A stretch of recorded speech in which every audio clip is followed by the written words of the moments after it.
temporada, buena hora que seguimos escribiendo. Pienso hacer una reflexión en torno a la novela y tengo escrita mediante ella. Y es que la literatura es otra forma de contar la historia. Alguien dijo que toda novela es histórica. Hay algo de razón. Inevitablemente, en una obra literaria, incluso en un relato fantástico, se pueden establecer referentes históricos precisos. Porque no se escribe fuera de la historia, se escribe dentro de la historia. García Márquez, como tantos autores, se inventó un pueblo mítico, Macondo, que antes de 100 años de soledad era un término o un lugar que no suponía ningún significado para cualquier latinoamericano. No existía nuestro léxico. Después de hacerle la novela del premio Nobel colombiano, es una referencia inevitable a Colombia e incluso a Latinoamérica, con sus traumas, sus guerras, sus represiones y abandono. La literatura, y sobre todo la novela, es un amplio territorio donde el autor puede moverse libremente con la agilidad de un felino y una meseta africana. La República de Malanga es un país imaginario creado por Adán Vives, pero cualquier lectura atenta que hagamos del texto nos puede remitir a personajes, hechos históricos y escenarios que pueden resultar incluso reconocibles. El autor, como en este caso, con un texto transgresor y provocador, se libra de cualquier represalia, incluso legal, un título que le permite crear esos escenarios sin consecuencia legal alguna. Javier Marías, el escritor español recientemente fallecido, decía que una novela es una gran mentira por medio de la cual se dicen muchas verdades. Es posible que Malanga, la novela, la novela estemos en esta situación. Los personajes de Malanga habitan, trabajan, sueñan, fracasan en un mundo real. Dicen verdades que posiblemente nosotros conocemos, que vivimos diariamente, pero que callamos. Tal vez no tenemos alguna manera de denunciarlas, de expresarlas o compartirlas. El arte de contar esa historia, de manera verosímil, que pueda atrapar al lector, hacerlo vivir la historia que estamos contando. La lee con alegría, con tristeza, con los ojos húmedos por la lágrima. En el fondo, el lector tiene conciencia de que está leyendo una ficción, pero una ficción que se conmueve hasta identificarse con algunos personajes o repudiarlos. A todos nos ha sucedido.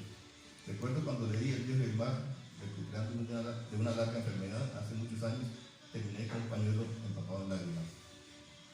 La ficción enriquece nuestras vidas, nuestra existencia, la complementa y transitoriamente nos convenza de una trágica condición que es la nuestra, la de desear o soñar siempre de lo más de lo que podemos alcanzar, ha dicho Mario Vargas Llosa. La ficción es un arte de sociedades que nos hace creer en algo, donde la visión única se rompe y se abre a otras perspectivas. Nos hace creer en la certidumbre de que no estamos solos. Otras personas viven nuestros sueños, nuestras tragedias, nuestras alegrías, y alguien nos lo está ofreciendo, como ha ocurrido por milenios, desde nuestros antepasados más primitivos que narraban sus experiencias diarias al calor de una hoguera. Adán Vives, como nos dice en una parte de la novela, nos ofrece un collage con personajes ficticios de un país ficticio, pero que son personas con las que podemos tropezar en cualquier esquina, pueden ser nuestros amigos, nuestra familia o nuestros compañeros en el centro de trabajo, de un país en decadencia, una distopía o una antiutopía, como se quiera mencionar. Me recuerda a Rayuela de Cortázar, donde Morelia, aquel personaje que bien podría ser el alter ego literario del autor, anunciaba que ese libro, Rayuela, de muchos libros. Lo mismo se podría afirmar de Malanga, la novela de Vives.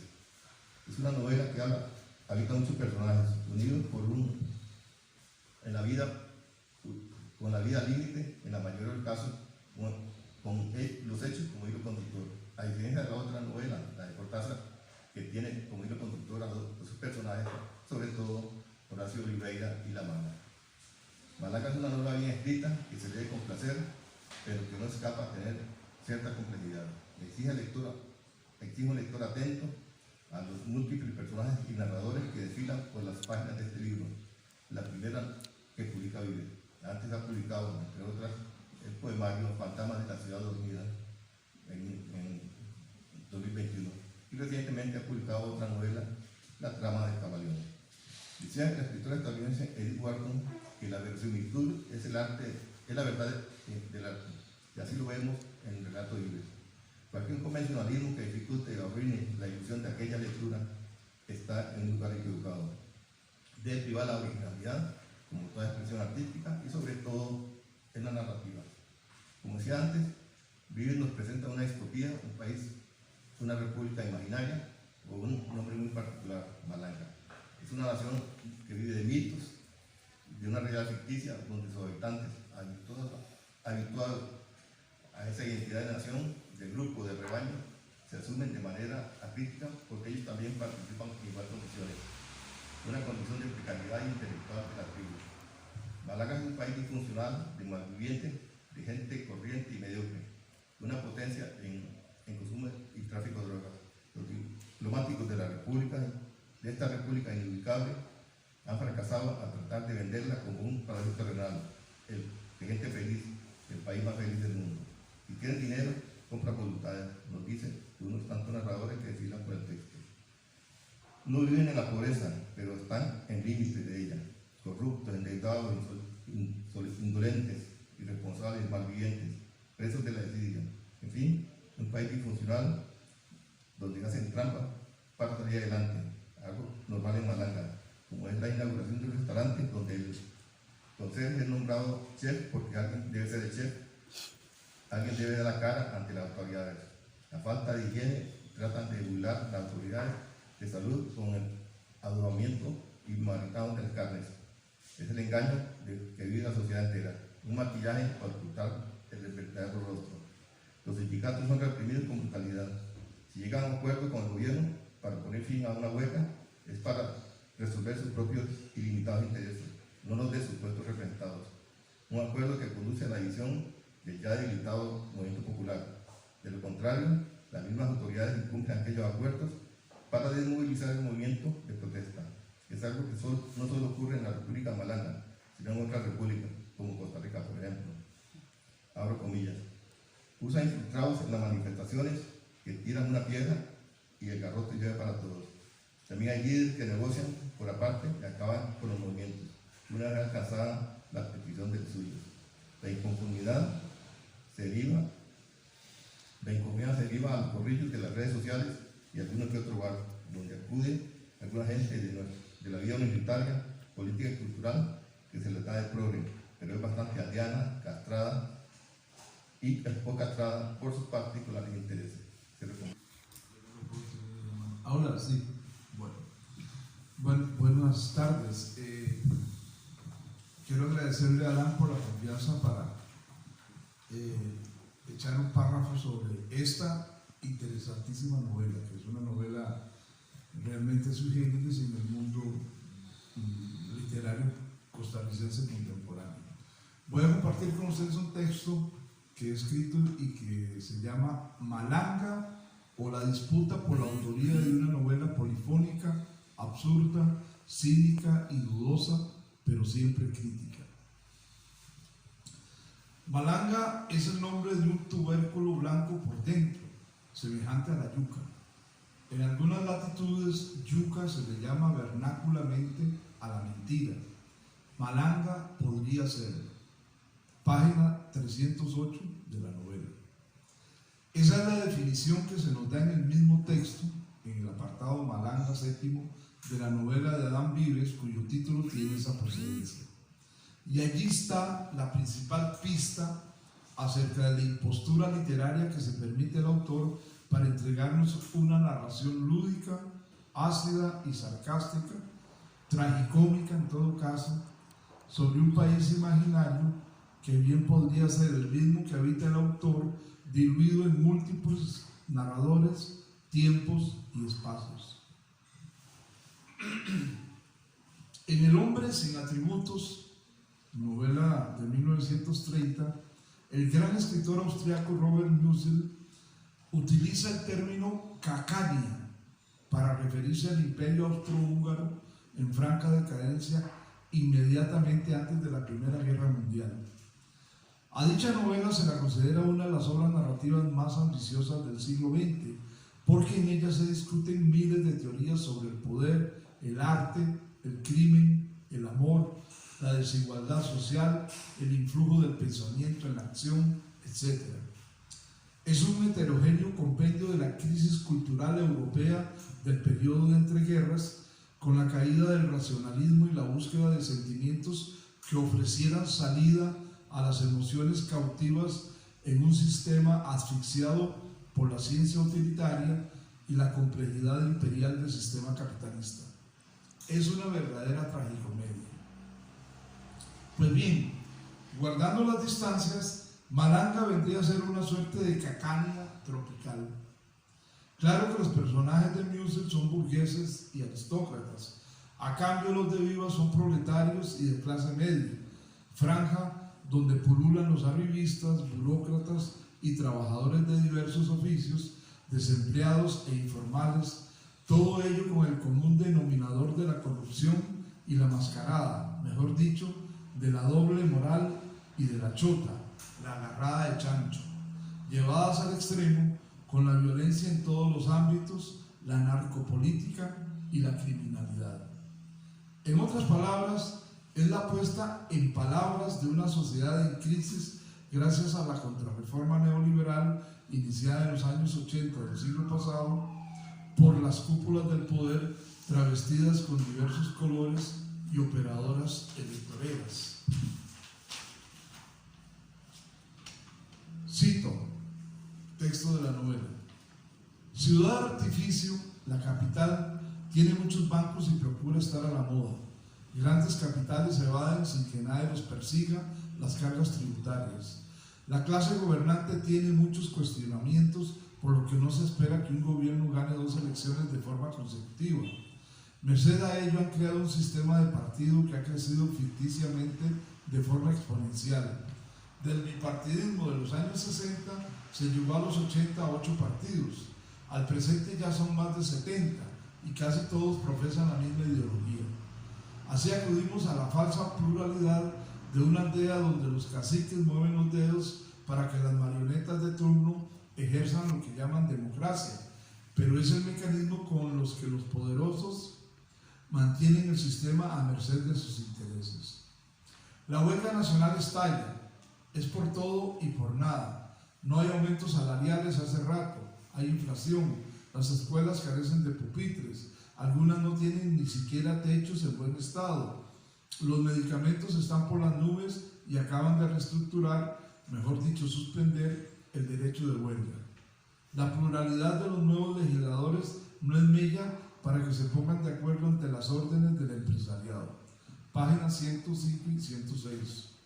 Cito otra vez: la Constitución no les prohíbe ni a rumiantes ni a primates la procura de la silla presidencial. Página 245. País misógino, homófobo, clasista, fanfarrón, disque blanco, aunque en realidad padecemos de la maldita cultura del incesto que nos depara algunos problemas de salud y también de la bendición del mestizaje, pretendemos cierto supremacismo pero disimulado, pacato. Nos decimos blanquitos pero igualitos, cosa que nunca llevaremos a la práctica. Esto se entiende porque también sabemos, pero se calla, que somos un remedio de democracia, un fracaso institucional y que nuestra voluntad política la maneja la embajada del imperio. Quizá por eso, hasta nuestra gente más sencilla puede ser radicalmente anticomunista y considerar válida la lapidación de líderes sociales. Curioso, para una sociedad que dice ser fundada por iguales obreros que supuestamente nunca ejercieron el sometimiento de los otros para ver crecer su patrimonio. La violencia doméstica está a la orden del día, con o sin domingo de fútbol. El discurso macho suele no permitir que la exmujer decida reinventar su destino y donde ve la intención de alejarse, ataca. Los valores morales de moda, católicos o protestantes, ayudan muchísimo a que la doble moral no se nos atraviese en el pescuezo y nos asfixie. Páginas 270-271. Es una cita larga, pero creo que era necesaria. Gracias. Y yo lo que quiero es contar básicamente que esta novela nace de una serie de relatos inconexos que yo tenía, o que había más o menos prefigurado, pero que pensé en la posibilidad de convertir esos relatos en una unidad. Y entonces el paralelismo básicamente que una novela no tiene que ser lo que normalmente ha sido de seguir la pista a un personaje del inicio al fin y que todo desemboca, sino que una ciudad, si era lo que quería yo novelar, es simultánea y un tanto inconexa. O sea, así como coincidimos acá, coincidiremos en otro espacio y nos vamos a reconocer aunque incidamos en la vida de los otros, porque las ciudades son un poco anónimas. Pero a la vez, el relato, para poderlo unir, yo necesitaba gestar algo de teoría literaria, que es en el relato del relato, donde se habla de cómo se procura gestar una novela que probablemente es la misma novela de la que se está hablando, ¿no? Donde se le está buscando el recurso, el editor, y una de los trucos que hablan los editores ahí es justamente, decía eso, robar textos de quien sea y formar una cosa híbrida, conjunta, que por lo menos no le pague derechos de autor a nadie para que sea de mayor ganancia. O sea, la novela es cínica en sí. Y lo que pretendía es eso, ser así. Yo no considero la literatura sino como parte de reflejar el mundo y catalizarlo, ¿verdad? Y por lo demás que he dicho que venía. Y si tienen alguna pregunta, ¿sí? Yo tengo una pregunta. Bien. ¿Por qué surge el nombre Malanga? Me llama mucho la atención. Por eso yo ponía yuca, era muy fea. Pero un término. Era básicamente para hacer el paralelismo sin ser tan cínico. O sea, evidentemente yo quería hacer decir que la novela podía ser mentira ante los ojos de muchos. No necesariamente la novela es una mentira. Pero cuando vos hablas mal de la realidad social de tu país, se te vienen los chauvinistas jodidamente y te dicen como le hacían a doña Ligia Fallo, ¿recuerdan unos años atrás? Etcétera. Entonces, ¿cuál es la única forma de presentar una realidad cruel sin que se asuma que está reventando el país o lo que sea? Bueno, básicamente diciendo, puede que sea una mentira, que eso es un cuento, aunque no necesariamente sea tan cuento, ¿verdad? Y básicamente bajo el alegato de que es un mundo literario autónomo, que todo lo que pasa en Malanga es Malanga. A ellos se les da la gana interpretar otra cosa. ¿Puedo intervenir yo? Claro. Porque es que yo también, yo conocía ya, vos me lo habías dicho, ¿verdad? Ajá. Desde la yuca, que la yuca, hay que entender que la yuca es la gran mentira, ¿verdad? Del yucal, ¿verdad? Y aunque ya casi no se usa, los muchachos, ¿verdad? No lo usan. Nosotros sí, los de la tercera edad, lo usábamos mucho. La yuca es una gran mentira. Entonces, claro, entonces Adán dice, voy a ponerlo malanga para que no, yuca no suena muy bien, ¿verdad? Entonces, una malanga es una yuca más grande. No sé, porque la yuca También tiene que ver con la musicalidad de la pero palabra. bueno, lo que te quiero preguntar, y para continuar el diálogo, ¿no será que vos te estás curando en salud? Te dio un miedillo. Porque la literatura es ficción, ya de por sí, tiene ese estatuto. Cuando uno escribe una novela, está a salvo de cualquier acusación legal o política porque es ficción. No, miedito no. Porque además hay otra metáfora que yo quería utilizar y no utilicé, que es la olla de carne. Porque a mí me parece que Malanga más bien es una, la ciudad artificio, es una gran es un cocido grande, donde la malanga es solo un condimento, ¿verdad? Pero bueno, era para provocarte, a ver qué decís. No, evidente, uno sabe cuando escribe que tiene riesgos judiciales y otras cosas. El mejor mundo para escapar de lo judicial y todo eso, o sea, esa novelita que se llama Imposible Equilibrio es la literatura. Porque todo lo sublima, ¿verdad? No lo expresas tan directamente. ¿Qué dijo? No, escapar no, porque fíjate que a mí por ejemplo, en cuanto a escribir con dudas, me cuesta mucho. Yo trato de ser muy directo. Porque si una de las cosas que leí alguna vez me pareció atroz fue a Carlos Barral cuando publicó las memorias. Años de penitencia, esas cosas. La forma dubitativa en que siempre hablaba si se arrepentía o no se arrepentía de haber rechazado 100 años de soledad y todo lo termina uno por enfermarlo, por Dios. Y no se trata de eso, se trata de que sí, de que el lector se lleve bofetones y sonrisas. Reír para no llorar. Un poco tanto. pero no, si no conoces un tema, evidentemente no lo escribes. No le da más libertad utilizar un término no convencional, digamos, en un país imaginario. Es que esa es la idea, y la idea, si yo no con esta novela, si no con lo que estoy leyendo todavía, que es en un mundo narrativo ficticio, bajo la figura de Málaga y barrios y otras cosas, nos vamos a referir a un presente sin pretender ofender al presente, pero que sin embargo tiene sus crisis, hay mucho que hablar de ellos.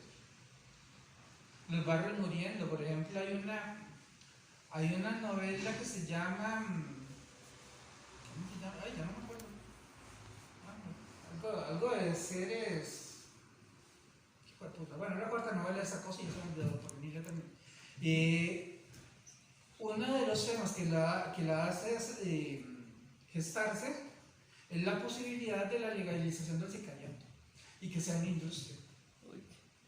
¿Ves? O sea, que se legitime, que haya empresas con autorización para ir a matar gente en lugar de hacer una judicialización, etcétera. Pero entonces eso, dentro de todo lo que estamos viviendo en lo contemporáneo, yo no sé si en el país o en el mundo, de alguna manera, los nuevos valores. O sea, el mundo cambiando, la importancia del dinero, como tengo una que se llama Ficciones quebradizas, que justamente los roles que aspira a ser y que justamente consumen el sujeto, ¿verdad?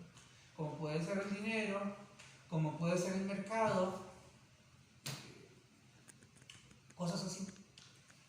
Pero me da más libertad, pues claro que me da más libertad, porque si no, evidentemente aparece quien dice, mira, ahí hay un gurú, ¿te acuerdas?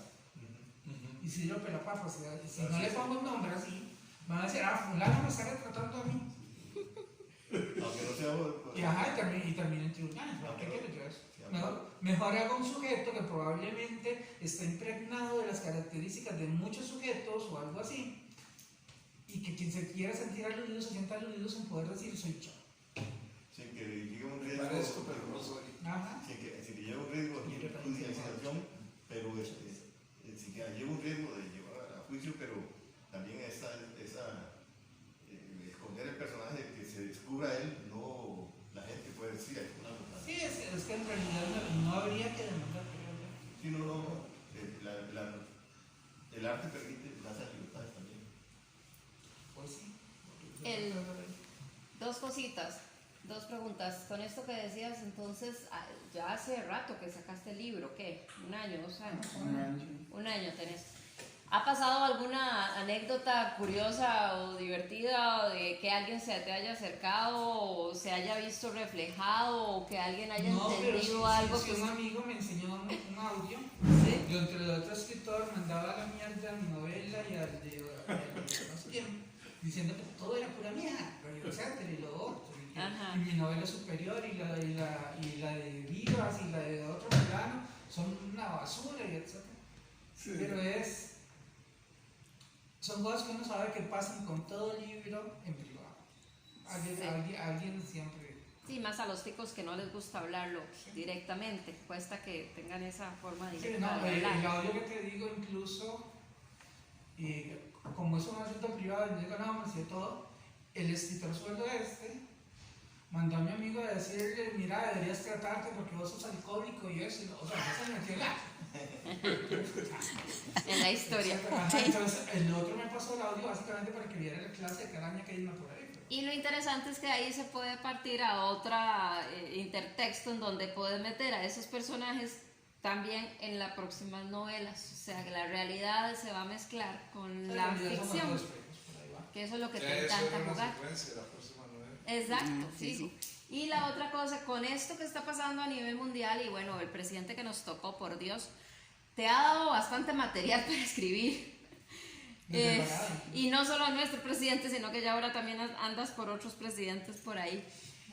Que no llega un momento en el que decís, ya tengo demasiado, voy a ubicarme ahora en esto porque es demasiado lo que se está dando, y hay muy poca gente además a nivel político que se está rajando a escribir cosas así. Por ahí me encontré, por si les gustan este tipo de novelas, el de Alex Solís, La Política Superior. se parece, es algo La autoridad superior. la autoridad política superior de la UNED, genial. Claro, él la trabaja no de forma tan directa como la tuya, pero es muy poca la gente que hace eso. O sea, en ese momento era Oscar Arias el que aparecía por ahí. ¿Aparecerá este presidente u otros presidentes actualmente en lo que estás escribiendo? En Malanga no creo, porque no existía ese temor. Hay presidentes, pero los linajes son inventados, pero ya te dije, probablemente hay paralelismos, pero yo no quiero desenmascarar a nadie, escupir a nadie en la cara, quiero hablar de un tema. Sí, no de la Porque persona. nada hago de verdad vendiendo porque puse a hablar mal de alguien, no. Sí. Sino que- No, y además de que próximamente podemos tener algo peor de lo que ya Ahora que tenemos. Cuando Guido Sáenz dijo alguna cosa en su librito de memorias, desapareció del mapa cultural nunca más. Sí.